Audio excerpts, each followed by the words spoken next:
ট্রাইকোকম্পোস্ট সার ব্যবহার করলে পরিবেশ সংরক্ষিত হয়, মাটির স্বাস্থ্য ভালো থাকে এবং উৎপাদন খরচ কমে যায়।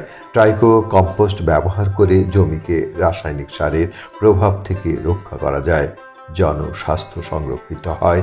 আমাদের প্রত্যাশা, কৃষক ও কৃষি সম্প্রসারণ অধিদপ্তরের প্রচেষ্টায় এ সারের ব্যাপক প্রসার ঘটবে এবং উপকৃত হবে সারা দেশের মানুষ, উপকৃত হবে বাংলার কৃষি।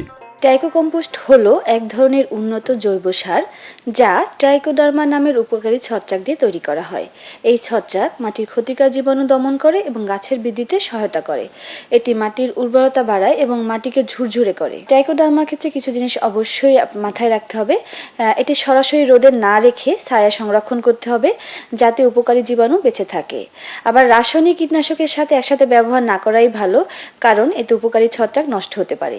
নিয়মিত ব্যবহার করলে জমির গুণগত মান ধীরে ধীরে উন্নত হয়।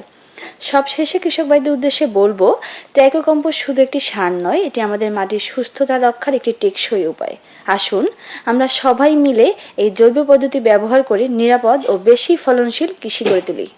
এ বিষয়ে আরও বিস্তারিত জানতে আপনার নিকটস্থ উপজেলা কৃষি অফিসে যোগাযোগ করুন অথবা কৃষি তথ্য সার্ভিসের কৃষি কল সেন্টার 16123 এই নাম্বারে ফোন করে প্রতি রবিবার থেকে বৃহস্পতিবার সকাল 8টা থেকে সন্ধ্যা 7টা পর্যন্ত ফোন করে জেনে নিতে পারেন বিশেষজ্ঞদের পরামর্শ।